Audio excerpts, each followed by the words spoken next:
E aí? E aí? Viu quem entrou agora? Tia Marília? Ah, que Marília ótimo! Palhares.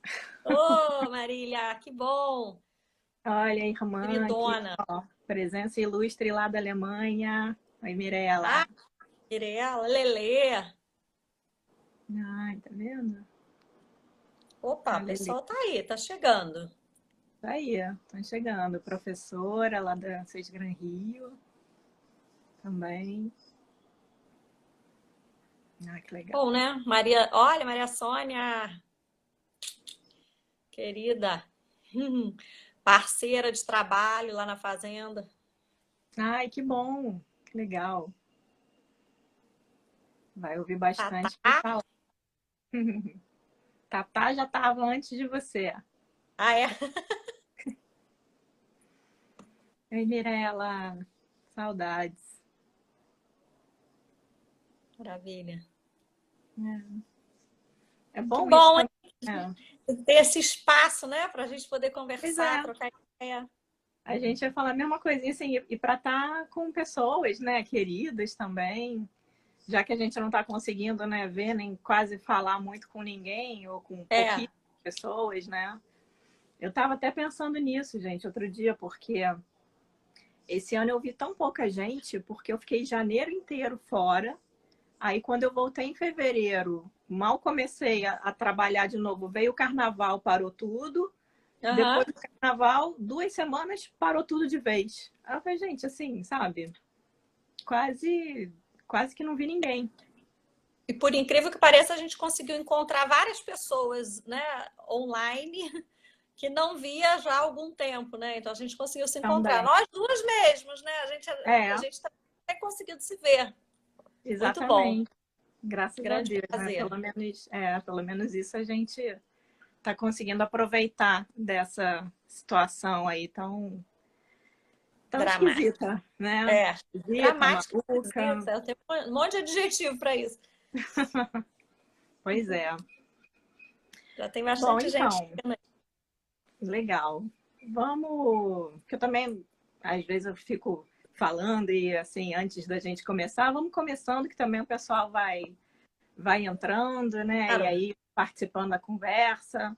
Eu acho que essas lives também são que a gente fala assim, ih, fulano entrou, pegou o bonde andando, né? Mas assim, eu acho que nas lives eu tenho percebido muito isso acontecer e é uma coisa tão natural e tão tranquila, assim, acaba sendo, né, aquela coisa que quando você fala, pegou o bonde andando, parece que, tipo, não sabe o que está acontecendo ali, está Aham. completamente perdido, né?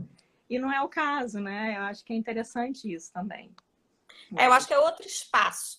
E aí também a gente pensar que a gente não está nem numa palestra, nem numa sala de aula. A gente está batendo um papo sobre coisas que a gente gosta, né? Coisas que a gente tem afinidade, no caso, eu, você, É, e as pessoas que vão entrando entram também porque têm afinidade com o assunto, com a gente, ou que, exatamente. enfim, ou que simplesmente resolveu passar para ver do que estão falando para eu também me meter nessa conversa. Tomara que as É. pessoas se metam na conversa.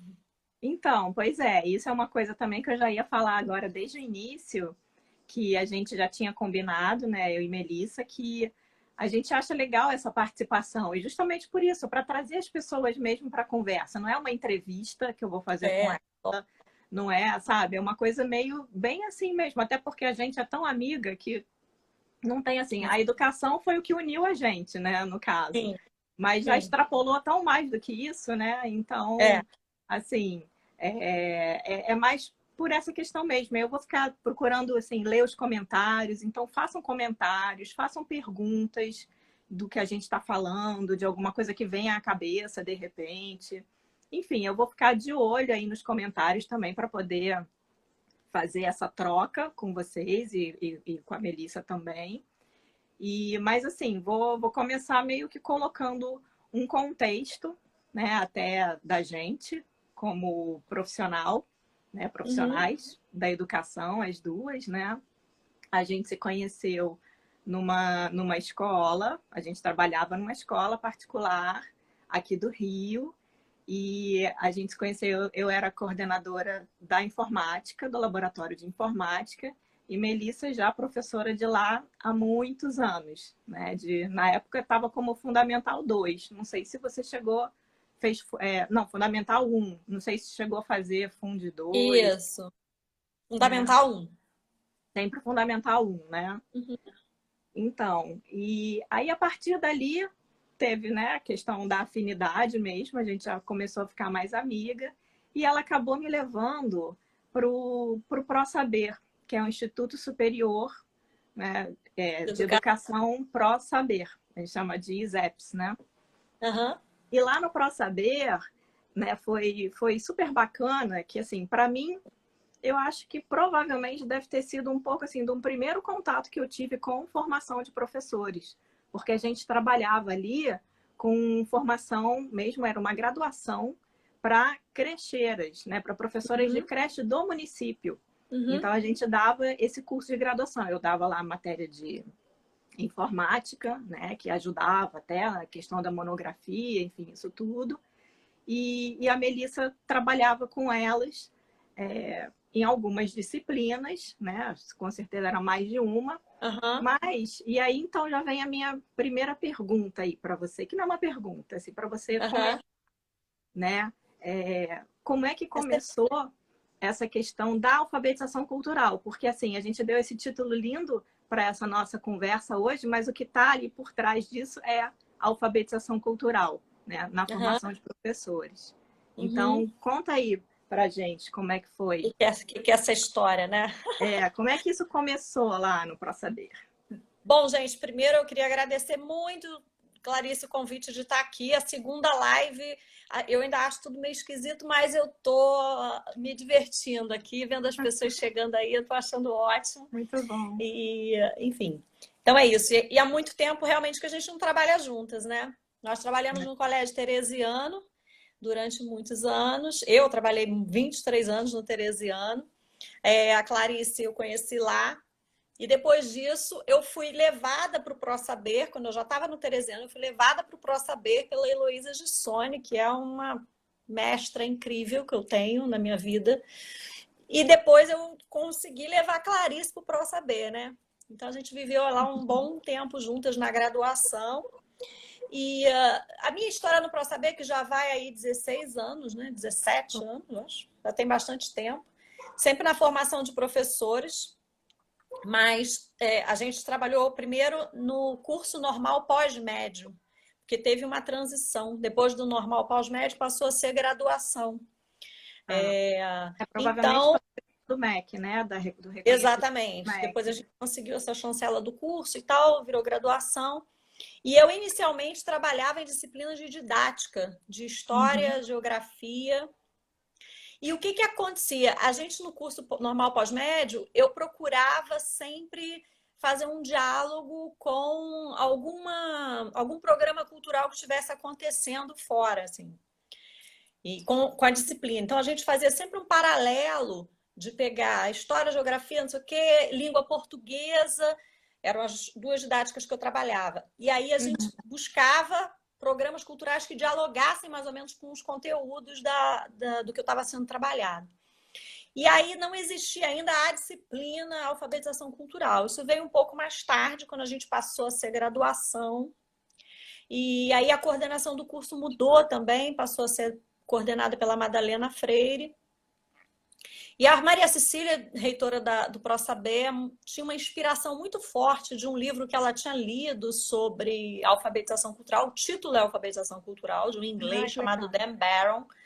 E ela ficou com essa ideia na cabeça e a gente começou a pensar o formato dessa alfabetização cultural no curso, como é que seria. Então, entrou como uma atividade complementar na grade e que acompanha todo o curso. O curso tem 3 anos. E acompanha todas as... Eu tô do início ao fim com as então, alunas. na verdade, não é uma disciplina em si, mas é atividade uma coisa complementar que também é assim, né? Ela vai transversal. É bacana falar isso porque eu acho que tem uma coisa de atividade complementar, as pessoas têm uma ideia de que por ser uma coisa complementar, que ela possa ser secundária. E não é. Né? A gente não tem isso, acho que numa concepção democrática, a gente entende todo esse contexto, entende toda essa grade, né? Que esses nomes são horríveis, né? Disciplina, Sim, grade. disciplina, São grade. horríveis, disciplina, grade, são horríveis. Mas, Exatamente. enfim, mas a gente tenta incorporar isso de forma que todas as áreas de conhecimento, é melhor dizer, dialoguem entre si e cada uma no seu pedaço possa complementar umas às outras. Então, não tem, claro, uma classificação, uma hierárquica, assim, um negócio que uma coisa é melhor do que a outra. Ao contrário, né? E aí a alfabetização cultural inspirada nesse nome e também o nome alfabetização ficou muito forte, porque a gente tem na nossa matriz uma coisa freiriana muito impregnada, né? Quer dizer, o curso é coordenado pela Madalena Freire, que é filha do Paulo Freire, e ao mesmo tempo Paulo Freire é quem fica por trás o tempo inteiro, né, nos inspirando e fazendo com que a gente, de alguma forma, saiba o que a gente quer, o que a gente está pensando, o que a gente planeja, o que a gente direcione pensa. de alguma forma, eu acho que é isso também, dá um norte, né? Sim, sem dúvida. Então, assim, nesse diálogo freiriano, né, a palavra alfabetização ela é muito importante, né? Então, porque diálogo, conscientização, alfabetização, acho que são os elementos fundantes, né, para a gente pensar em Paulo Freire e para pensar em formação de professores. Eu acho que não tem como a gente não caminhar se não for dentro dessa ideia de diálogo, de alfabetização, de conscientização, né? Eu gosto muito dessa e até por isso até libertação. Também, né? Foi uma sugestão até da Melissa mesmo o título dessa nossa conversa, né? E essa questão da leitura do mundo, né? Ler o mundo. Isso para mim é total Paulo Freire, assim. Quando eu falo isso, tem ele na minha cabeça. Quando eu penso em Paulo Freire, eu penso em ler o mundo, né? Então, é bem interessante esse paralelo, tudo isso aí que você estava falando do norte. Quer dizer, de formas de ler o mundo, né? Até surgiu na última live agora, porque a Cristina Porto, que é uma professora do ProSaber, outra mestra incrível, e ela que escreveu nos comentários, ela falou, a alfabetização cultural, ela contribui para essas maneiras de ler o mundo, né? Essas diferentes formas de ler o mundo. Eu falei, nossa, é isso, né? É exatamente isso. Mas então, é uma área do conhecimento que vai lidar com a questão da arte, né? Da arte na formação do professor. Então, os conteúdos são arte, cultura, e a gente entra assim muito nesse assunto nas aulas, nos programas culturais que a gente faz, isso tudo vem para a sala de aula, né? Então, a questão da arte, não a arte como adereço, que coisa bonitinha, não é isso.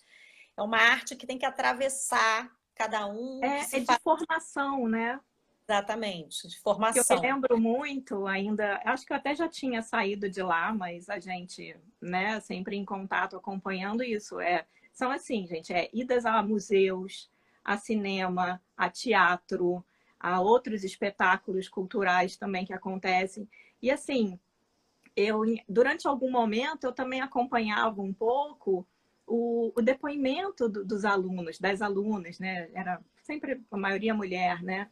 Mas assim, como que aquilo também estava trazendo para elas uma coisa assim, até disso, de autoconhecimento. Por isso que eu falei também de formação. É a formação delas como pessoa e delas como profissional, professora ali, né? Então, eu acho que a arte realmente dá conta disso tudo, né? É uma mudança radical, eu acho. Assim. É muito revolucionário, na verdade. Né? Agora, também eu fico pensando, às vezes, que tem umas faculdades que às vezes exigem que os alunos vão, né? Tem que ir a programa cultural, tem que trazer o bilhetinho, comprovando que você foi ao cinema, comprovando que você foi ao teatro e tal. Cansei de ver pessoas que vêm me pedir, às vezes, me dá bilhetinho de cinema aí, porque eu tenho que levar para a faculdade para ganhar ponto, para provar que eu fui.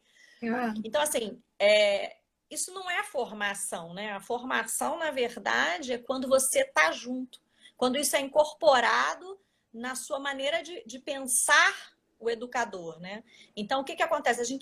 A professora vai ao programa cultural, aquilo é uma aula, né? Tem uma preparação antes, tem uma troca antes, depois tem um pós-programa cultural, né? Para poder discutir o que viveu, né? Porque a experiência Aí é inspirada um pouco no Larossa, não sei se você já leu, posso depois conversar com você, mas ele vai falar da experiência que é que ganha sentido, né? O que nos toca, que nos atravessa. Então a ideia é trabalhar a arte de maneira que atravesse a cada um.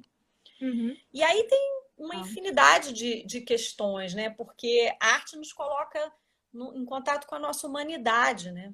Ela nos provoca, ela nos tira do lugar.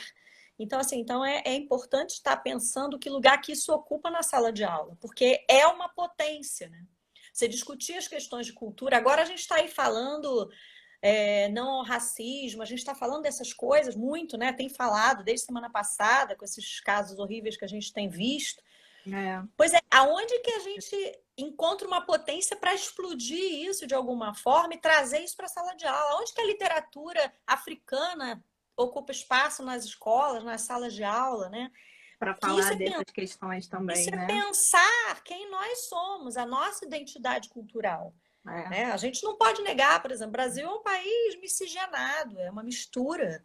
Então, é um celeiro cultural absurdo, assim. Então, a gente não pode negar se for lá isso. nas origens, né? Tá muito aí mesmo. Indígenas, né? O povo indígena, os africanos mesmo que vieram. É muito isso. Exatamente. E pensar em arte é pensar história, né? Quem nós somos. Então, por isso que eu disse que isso é uma potência muito grande e uma revolução, sem dúvida nenhuma. Porque quem somos? Né? Porque somos seres históricos. Então, tem o lugar da tradição, que é o lugar de tudo que a gente já sabe que existe, que está aí. Sei lá, um exemplo, eu estava conversando ontem na aula com as alunas, o Círio de Nazaré, do Pará, a cultura do Pará é riquíssima. Círio de Nazaré, o carimbó. Então, a gente estava conversando sobre as coisas que são patrimônio cultural, né? Até conversei muito com a Maria Sônia sobre isso, né? Que ela contribuiu com um texto bacanérrimo. Patrimônio cultural imaterial, né? O que é isso, né? Quando você descobre que nós somos, uma aluna falou uma coisa muito linda, ela falou assim, eu li, discuti, debati e cheguei à conclusão de que eu sou um patrimônio, eu tenho uma riqueza cultural.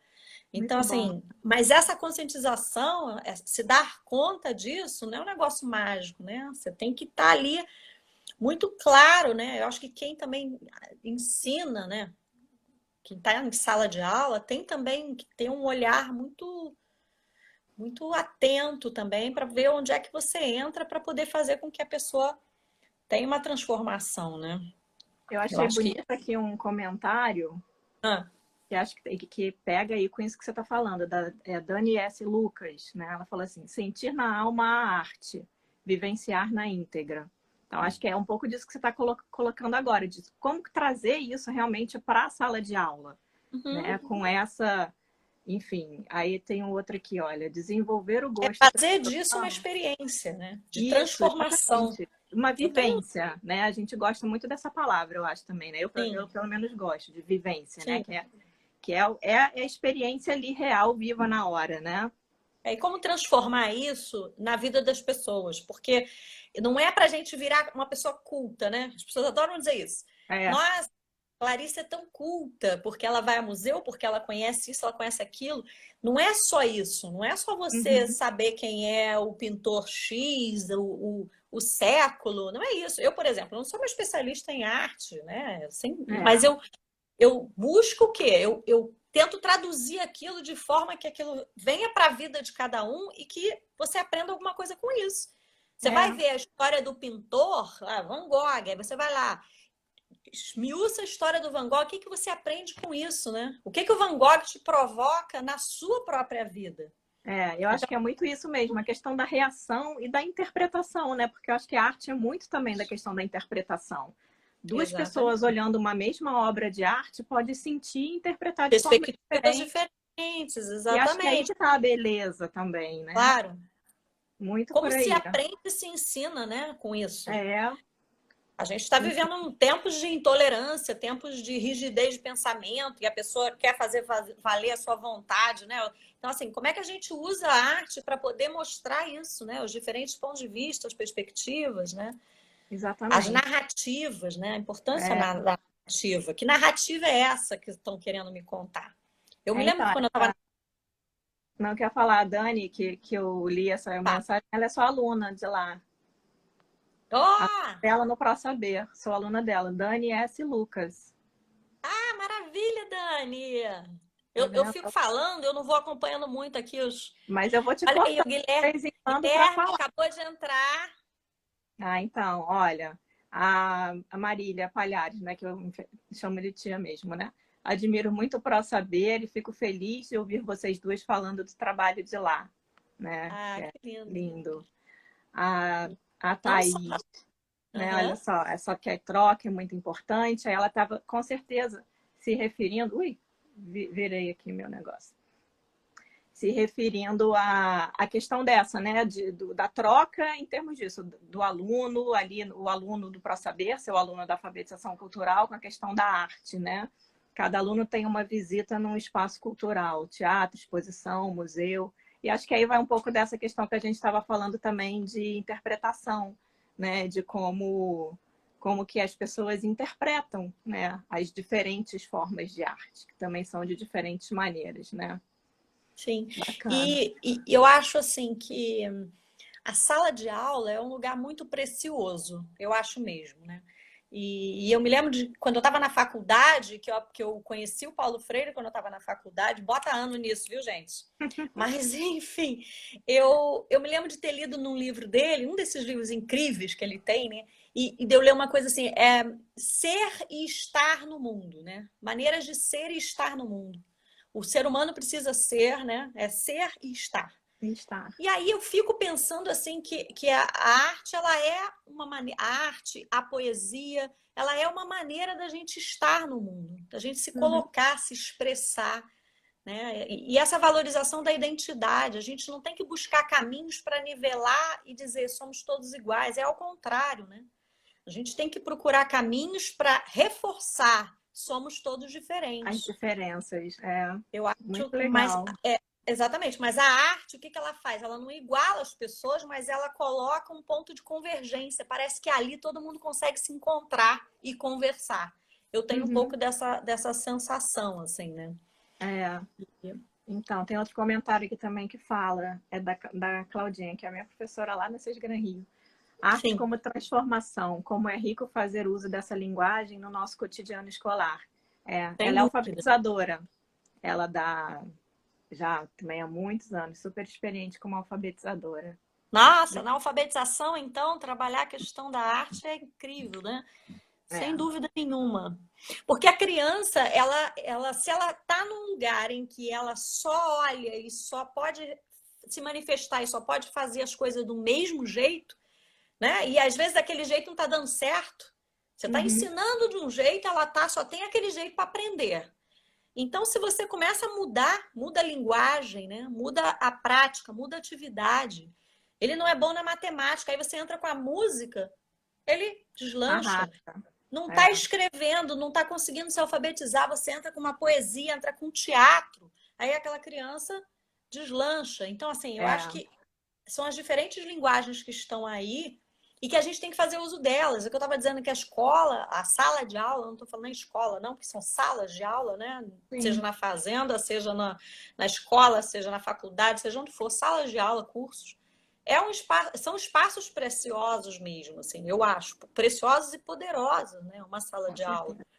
Eu acho que, sei lá, um dos lugares que eu mais gosto de estar na vida, sem dúvida nenhuma. Mas e até as pessoas têm pensado muito agora, né, que as crianças estão todas trabalhando no computador de casa, né, e tudo mais. Mas eu aprendi uma coisa muito boa com a Madalena, que ela diz o seguinte: estudar a gente estuda sozinho, mas construir conhecimento só no coletivo. Junto. Ninguém É. constrói conhecimento sozinho, assim. Você estuda sozinho, mas construir conhecimento com todas as interfaces, com todas as possibilidades de troca, de diálogo, de interpretação, é só com o outro, né? Ao encontro do É. outro. Então, assim, acho que sala de aula é isso, é construir aula. Quando a gente diz que constrói a aula, né? É construir com essas visões de cada um mesmo, né? A aula Por não é isso que dada. às vezes fico pensando assim, muito nessa questão, ainda mais agora também, né, com a pandemia, do estudo online, do ensino online. né? O quanto que a gente ganha, com certeza, tem muitas coisas aí que a gente ganha, mas no quanto a gente perde também, justamente dessa interação do presencial, da troca.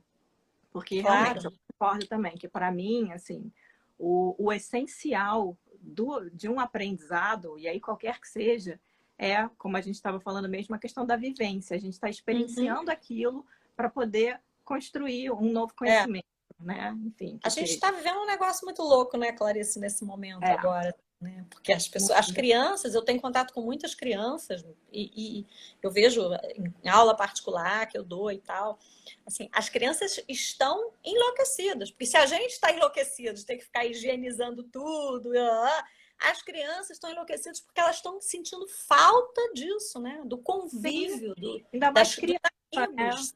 Que é Você tão não vai para a escola só ativo. para fazer dever, né? É isso, o É, dever você faz em casa, faz no computador e todo o é a resto, jogar socialização bola. que falta, né? Então, olha, a Mirella está falando aqui que ela sente falta dessa humanidade da escola brasileira. Mirella, né, falando aqui na Alemanha, que é onde ela já Uhum, mora há alguns anos, sim. que massacra tanto as crianças do primário, né? Para você ver como é Mas que são aqui também tem isso. as diferentes realidades. Por aqui, pelo Brasil, também tem tentativas de massacre também. Ó, o Luca, acho que é Luca mesmo, o Luca Valieri, tá perguntando para você qual é o Luciana, é perfil. Luciana. Ah, é Lu? Ah, então tá. Tá perguntando qual é o perfil dos alunos do ProSaber. São adultos, crianças, pública, corresponde ao Aham, ensino de escolas, faculdades, aham. para falar um pouquinho mais do ProSaber. Então, o ProSaber é uma faculdade, eu acho que é a menor faculdade do Brasil. E o curso é um curso de formação de professores especializados em educação infantil.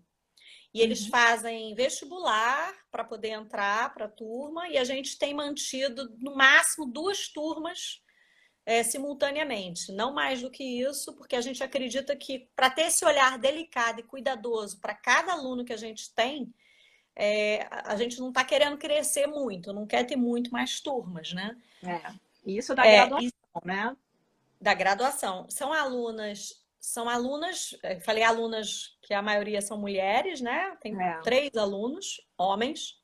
Olha. Educação infantil, acho que não atrai muito os rapazes, né? Eu acredito que ainda tem um Então, pouco até a de gente ainda está preconceito, lutando. um pouco das escolas, especificamente, até. Talvez, sim, sim, mas a gente Tá? ainda está lutando aí para encher o Com curso certeza. de rapazes também, mas enfim, É. temos 3. E são todos trabalham em escolas, em creches, desculpa, em creches, todas que têm até 6 anos, né? Eles saem com formação para trabalhar com crianças até 6 anos de idade, e o curso é de Uhum. 3 anos. E a gente já está aí com muitas turmas, já tivemos 6 turmas formadas, né? Desde 2003 que eu trabalho lá, e a gente está muito feliz assim com as coisas que a gente tem conquistado, né? E lá tem E pós também, não tem? Após em tem psicopedagogia? pós-graduação também, De psicopedagogia, psicopedagogia. Isso. exatamente. Ó, eu vou ler aqui um comentário do Guilherme, que Sim, acho que enquanto a gente ainda estava falando, né, das questões disso, da interação, da convivência, dessa falta que a gente sente nesse momento agora de pandemia, né? Ele fala sobre Kant, né, que é a linha estrutural das ideias dele é que tudo parte do indivíduo, ou seja, o indivíduo faz a sociedade, né? Por isso a sem importância de dúvida. fortalecer o indivíduo com a educação e a informação. Isso aí é crucial, né?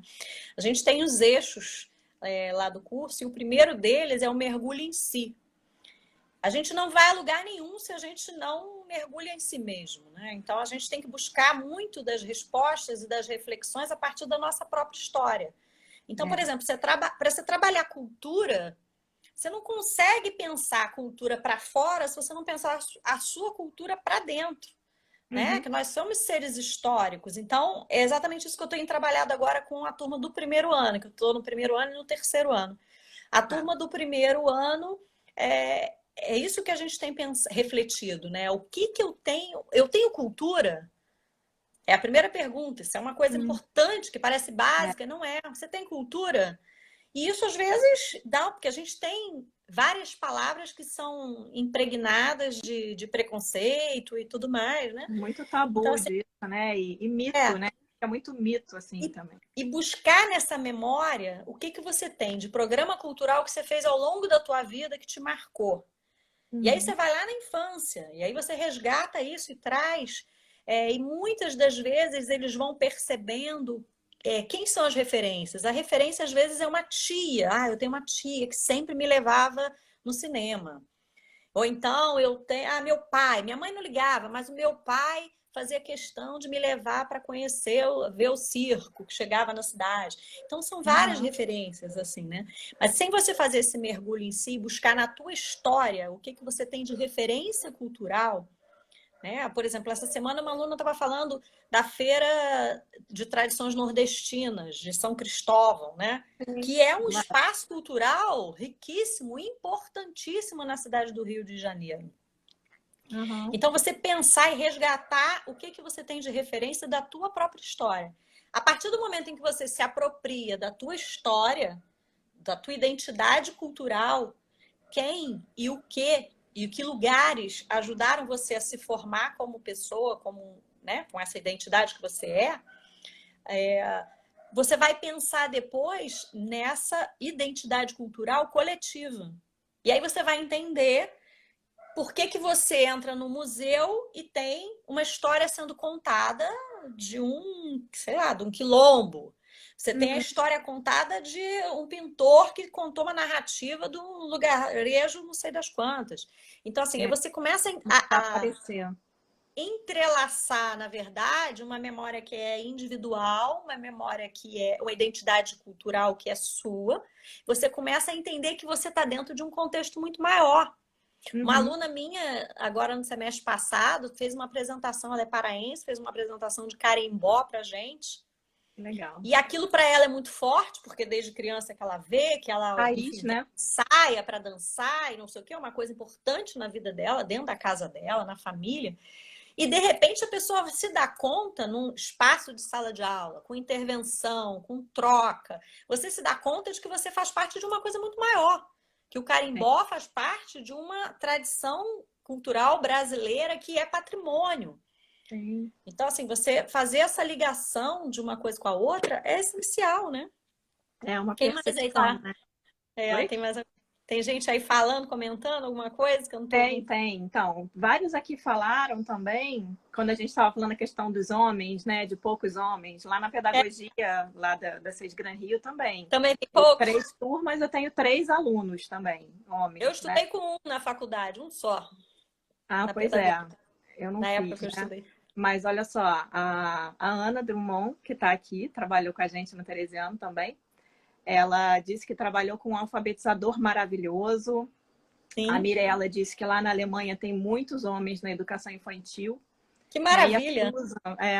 A Susan, que também é professora lá da CIS Gran Rio, super pedagoga, falou isso que eu tinha comentado até também, né? Que as escolas discriminam os rapazes, mas porque as famílias têm preconceito, né? Então é muito, acho que perpassa também a escola, né? Sim, sem dúvida nenhuma, deve ter um pouco disso. Eu vou fazer, tenho 2 perguntas aqui, eu vou fazer uma antes de uma outra que já estava há mais tempo, que essa aqui ainda tem a ver com o ProSaber. A Luciana está perguntando como que é a abordagem socioemocional no curso de graduação do ProSaber e no geral, né, na formação de professor. A Luciana Sucupira, ela faz parte de um projeto chamado Revoar, que é bem em cima disso. Elas trabalham essas questões das competências socioemocionais. Maravilha. Isso é abordado lá no ProSaber. Enfim, no primeiro ano, as alunas sofrem como é que eu vou dizer assim? Não é um choque, não é uma palavra, não, mas elas têm que entrar muito em contato com as suas memórias, né? Assim, que mexer muito com os sentimentos, mexe nesse baú de lembranças para resgatar essa criança, resgatar esses modelos de professora, essas figuras da família. Então, porque para você pensar, né, na educação e pensar na sala de aula, se pensar como professor, você tem que fazer esse resgate. Então, a gente vive muitas situações assim, em que os sentimentos vêm muito à tona na sala de aula, né? Então, a gente tem que estar elaborando isso junto com os alunos e transformando isso em uma potência para avançar no conhecimento, né? Uhum. A gente tem uma coisa muito forte lá de não viver o lugar de vitimização, né? A Madalena tem essa coisa muito forte com a gente de dizer que o conhecimento é arma de luta. Então, não tem muito espaço para lamúria, para reclamação, entendeu? Então, é jogar isso e transformar isso em aprendizado. Acho que isso é uma questão importante, assim. Quando esse tipo de questão, né, as questões socioemocionais surgem, elas surgem muito acompanhando os conteúdos, estão acompanhando a aprendizado, ela não tá dissociada do aprendizado. Deslocada, é. Então, acho que isso é importante também da gente pensar, né? Porque senão a gente fica assim, vamos fazer hoje uma aula sobre habilidades socioemocionais. Eu tenho um pouco de Uhum. implicância. Eu acho que se você trabalha realmente com conteúdos com significativo e sentido, a sua humanidade aflora. Se a sua humanidade aflora, obviamente que as suas emoções vêm junto. E não tem essa da É, gente dizer que as emoções ficam lá, o racional fica aqui, o não sei o que fica colar, né? Eu acho não, que a claro gente que é tudo não. junto. A gente é Tá tudo tudo junto, né? junto, é. E É, eu, e e eu tem. acho isso também, isso faz parte também dos temas, vamos dizer assim, né, transversais. Às vezes a gente não precisa falar explicitamente aquilo ali, que aquilo é uma competência socioemocional ou tal, mas todo mundo sabe, todo mundo sente, que eu acho que é aí que, né, que vai mais no que realmente seriam essas competências e o desenvolvimento, né? É uma coisa muito mais orgânica, assim, eu acho, sabe? Mais natural que acontece. Essa palavra orgânica é ótima, porque eu acho É, que é isso. eu Porque isso gosto vem junto, muito. isso está andando junto o tempo inteiro, né? Faz parte Quando da você. gente. Exatamente. A outra disciplina que eu trabalho lá no ProSaber é a oficina de leitura e escrita. Então, nesse primeiro ano, eu tenho que fazer um resgate da relação que as alunas têm com a leitura e a escrita. Então, como é que é essa relação que eles têm com a língua materna, que elas fazem uso o tempo inteiro? Isso dói, às vezes, resgatar.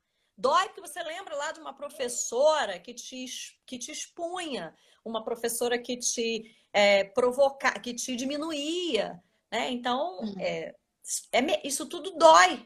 Então, isso que eu estou dizendo, essas questões são trazidas, mas são trazidas junto com o seu aprendizado, numa construção do teu conhecimento, né? Você é tudo isso junto. E o que você faz com isso? O que você faz com isso que você está né, fazendo memória, que você está lembrando? Você Uhum. pega isso e faz o quê? Né? Então, eu acho que é um pouco por aí. E como isso é importante para você também, né? E entender isso como importância da sua formação e, de novo, não é só como profissional e professor ali, mas como pessoa, né? Como Uhum, cidadão, muitas vezes também, né? Que eu acho que uhum. isso tudo está super embutido. Então, É o vou fazer profe... uma pergunta. Quer falar? Não, só ia dizer que o professor ele tem que se reconhecer humano para Sim. humanizar e para acreditar na humanidade. Eu acho que é um pouco isso.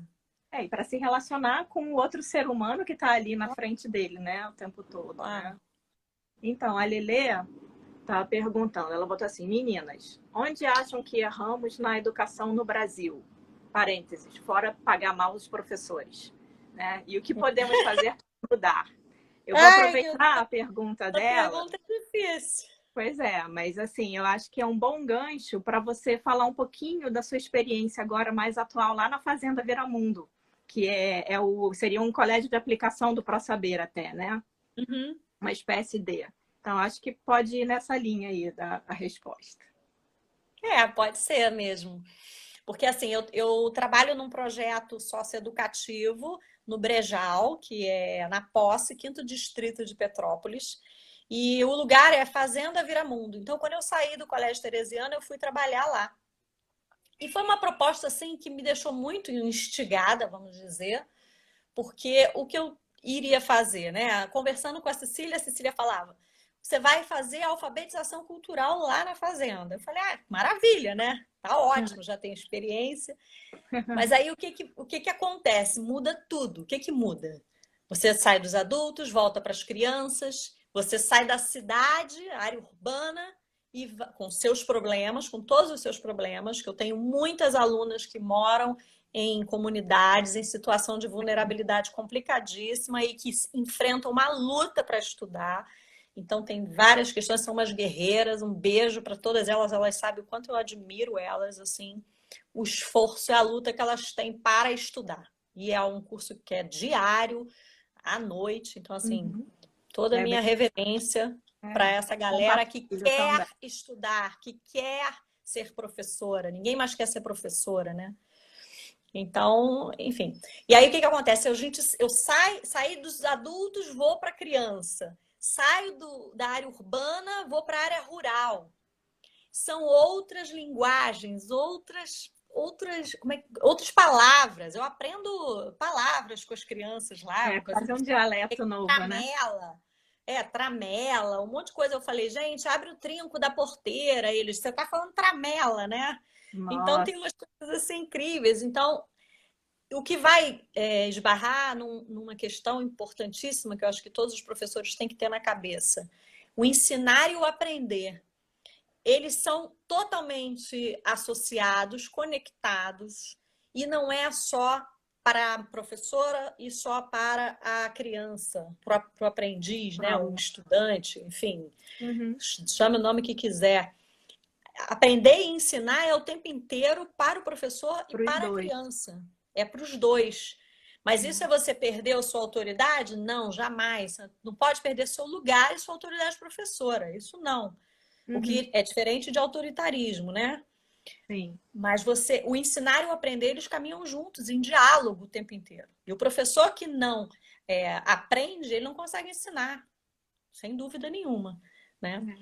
Então, a experiência lá na fazenda, as crianças, não é uma escola, mas é uma fazenda que busca ampliar, para além dos muros da escola deles, né? Um espaço em que a gente tenta fortalecer todas essas questões da nutrição estética, as questões da arte, da literatura.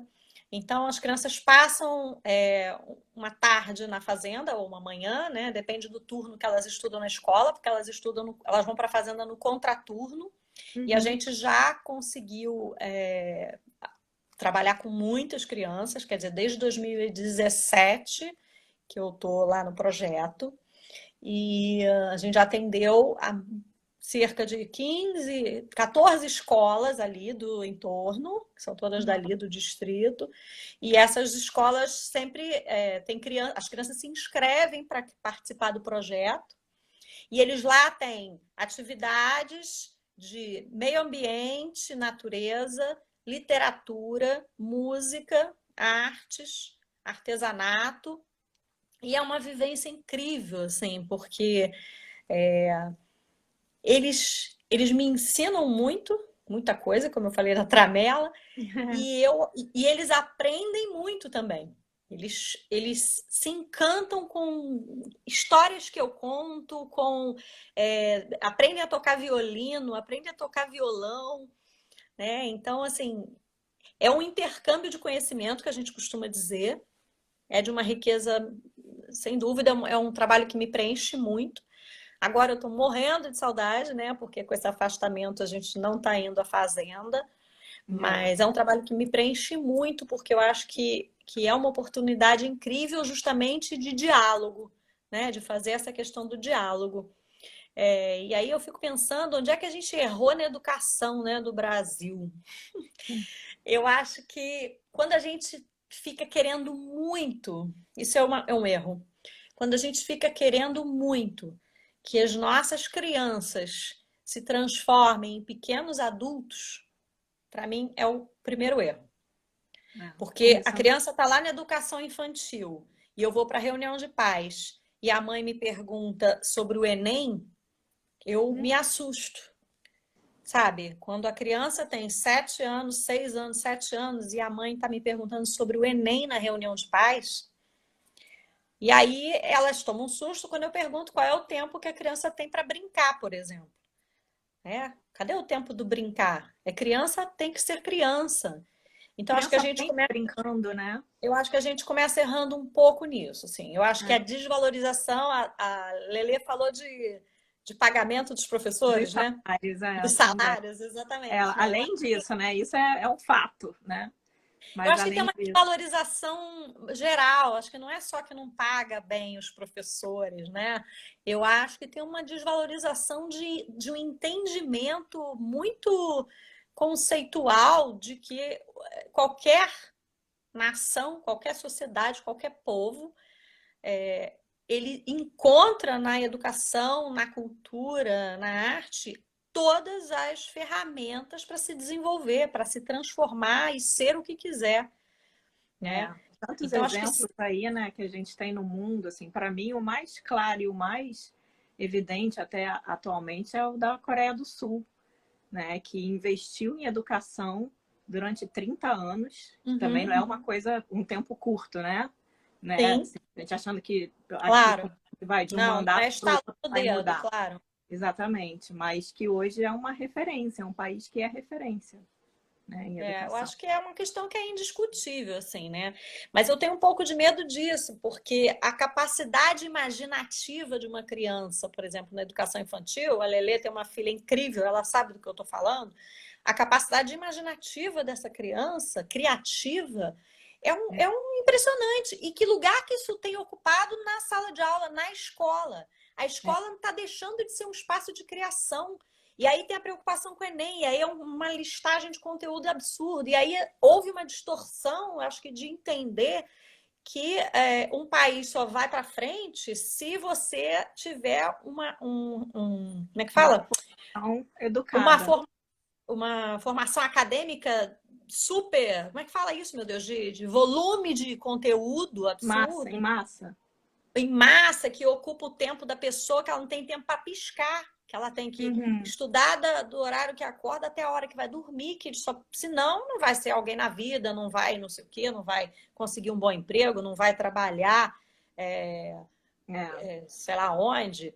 Enfim, eu acho que tem um pouco dessa distorção, assim, né? Quer dizer, investir na educação infantil, no Fundamental 1, na eu acho básica, que educação básica na mesmo, base né? da educação. Eu acho que isso, para É. mim, é um grande erro. E tirar esse peso das costas das crianças, né? De que Uhum. elas que vão salvar o mundo são o futuro. Esse é um troço que eu detesto também. E A dessa criança é o forma, futuro. As crianças são o futuro do país. Não, as crianças são o presente, é o agora. Como é que a gente está cuidando das nossas crianças, né?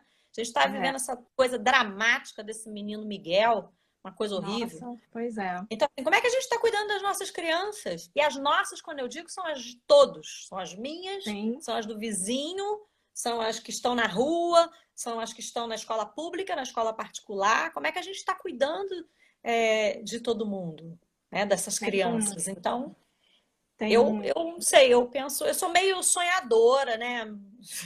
Mas eu acho que as respostas são mais simples do que a gente pensa. O problema é que a gente não quer fazer. A gente não quer É, fazer, a gente tem uma coisa tecnicista que, sei lá, que só pensa no futuro. Eu não sei, mas o futuro não existe. O futuro só existe o agora, né? tem Enfim, um teórico que eu gosto muito e já acompanho ele há muito tempo. Ele é um inglês que foi morar nos Estados Unidos, né? Muita gente deve conhecer porque ele já é da educação, né? É o Ken Robinson. E, inclusive, não ele, conheço. assim, é o TED mais assistido de todos, lá do TED. Né? E esse TED, o tema dele, que é até o tema, é um livro dele, que fala isso, que as escolas, né? Como que as escolas cortam, assim, eliminam totalmente a criatividade das crianças. Né? Justamente colocando e encaixando elas nas grades curriculares, nas disciplinas, né, com essa disciplina, com essa coisa toda, como que isso, né, passa até a inibir e assim cortar totalmente mesmo, deixar, né, de propiciar ou de dar ali o espaço necessário para a criança se desenvolver e desenvolver a criatividade.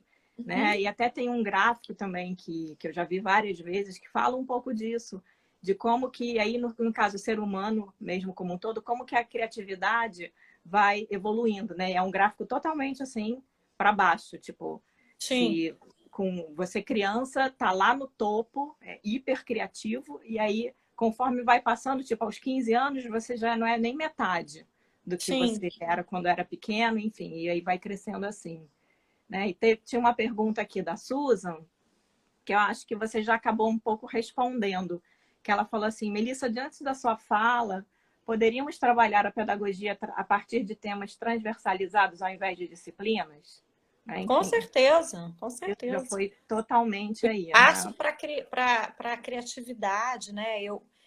É o que eu acredito, assim. Eu acho que a gente tem muito mais potência dessa forma. Ali ele fala em inteligência emocional, né?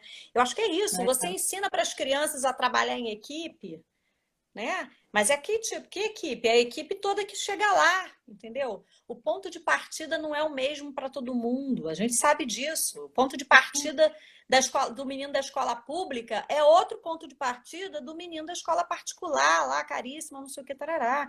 As E o condições próprio de vida de um e desenvolvimento, né? do outro. Pois é, mas aí na escola, onde é que tá? Que lugar que tem isso para essa troca, para um ajudar o outro, para um puxar o outro, né? É, E onde que a gente está ensinando as crianças para fortalecer a humanidade delas, a humanidade e o mundo, né? Onde é que a gente educa para a esperança? Onde é que a gente educa, tá dizendo para ela, quais são as mensagens que a gente está dizendo para ela que o mundo tem jeito, assim, que só depende da gente. Então, acho que são conteúdos que não estão na aula de química, de física, né?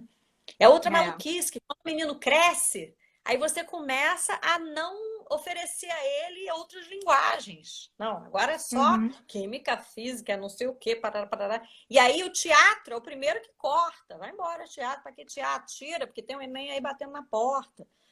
Né? E aí É, não tem aula muito. de arte. Aí o Principalmente programa cultural que você das quer fazer artes. vamos É, levar os meninos no MAN? Não, não pode levar no MAN, não, porque tem simulado. Opa! Então é tudo distorcido, assim. E aí é, eu acho que quanto mais a criança é explorada nas suas linguagens, na sua criatividade, melhor adulta ela vai ser lá na frente. Ela vai encontrar soluções para os problemas sérios, né, ditos sérios lá na frente, de outra maneira, de uma maneira muito melhor, eu acho. É como certeza. eu vejo. Sei lá. Ó, aproveitando aqui para falar, a Lúcia Moraes entrou aqui também, Ô, mandando Lúcia! beijos e coisa. A Lúcia foi aluna minha também no Pro Saber. É isso Então, assim, mesmo. é uma das A primeiras Lúcia é turmas. incrível, uma menina aí que se encantou pela questão da arte e correu o Brasil aí pelo Centro Cultural Banco do Brasil com a peça dela Linda de Morrer. Ela é um ótimo exemplo da influência desse mergulho em si, dessa alfabetização cultural na vida dela. Porque a É, Lúcia mergulhou na própria história.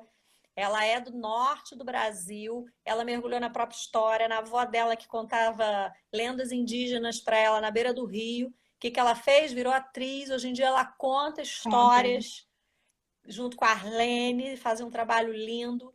E ela foi para o teatro falar, expandir as lendas indígenas a partir da vivência que ela teve com a avó, na beira do rio. Muito bom, né? Então, é isso que eu digo.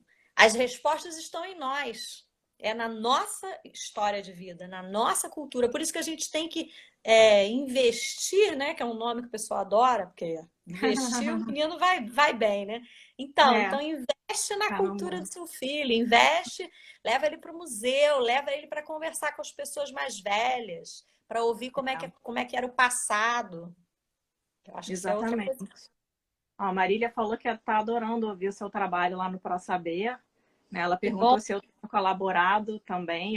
Desde que eu saí de lá, eu só tenho escutado assim, e sabido um pouco do que está acontecendo pela Melissa, né? Mas Uhum. não tive muito mais contato. É. E aí tem um outro comentário aqui, mas a gente daqui a pouquinho já acho que vão faltar 3 minutos. Nossa, passou Fala rápido. aqui do Paulo Freire, a questão da educação bancária que colocaram, né? As escolas ainda estão muito conteudistas, e isso Isso. também, né? É fato. Falou.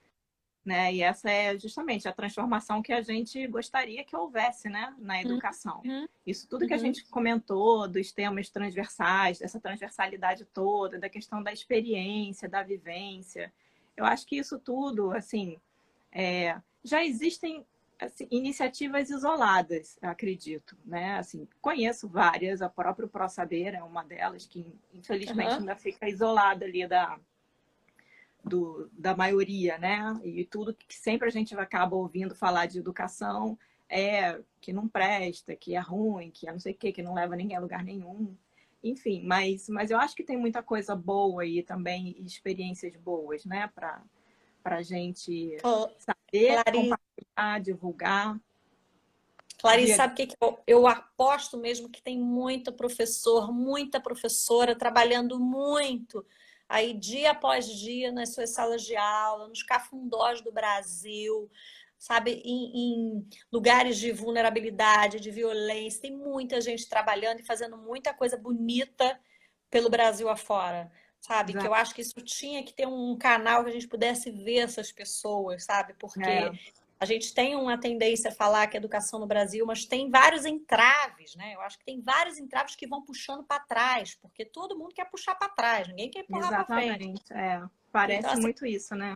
mas tem muita gente fazendo muita coisa boa. As minhas alunas lá são sedentas de saber, de aprender, Que sabe? Eu bom. acho que Ó, como a elas. Dani tá falando de novo aqui, que conversa maravilhosa, emocionada e feliz por não ter desistido. É, Ah, Dani, minha aluna por linda. aí, né? Nada de Então, temos. desistir. Não, nunca. Eu acho que assim, falaram um pouco disso nos comentários também, que a gente não consegue também falar e ler tudo, né? Mas assim, muito dessa questão mesmo da paixão, né? E eu acho que isso é o que move muito o professor. É a Aham, questão da paixão mesmo, né? Que leva aham. nessa vocação. Ah, eu Arrasamos no tenho papo, um aluno ele que. falou. Hã? Ah, Temos, arrasamos no temos papo, que bom. é, Bom, 50 Lele, minutos, você 50 contribuiu segundos, muito. Contribuiu muito. com certeza. Mas eu queria falar Então, dessas minhas inspirações. mas acho que não vai dar tempo, Mel. Vamos É, marcar outra, porque a gente tem 30 é? segundos. Então tá, então deixa eu dar um Só beijo e dá tempo da agradecer gente muito. agradecer. Agradecer a Muito todo obrigada. E mundo também, mães de alunos adorei. meus aí, mães de ex-alunos do Teresiano, olha aí a Patrícia Tá vendo? Albre, maravilhosa. Obrigada, Então tá Beth, bom mãe da do Conrado. Eu vi que o profissão. Conrado entrou aí. O Conrado deu uma entradinha. Não sei se Que bom. ficou. Ex-aluno meu, maravilhoso. Enfim, a melhor Vamos coisa da marcar vida outra é ser então. professora. Que bom. E acho que a gente vai acabar com isso, porque daqui a pouco o Insta manda a gente embora. Mas eu queria dar um É, beijo, eu sei. deixar um beijo para todo mundo, te agradecer demais, Mel. Muito, muito.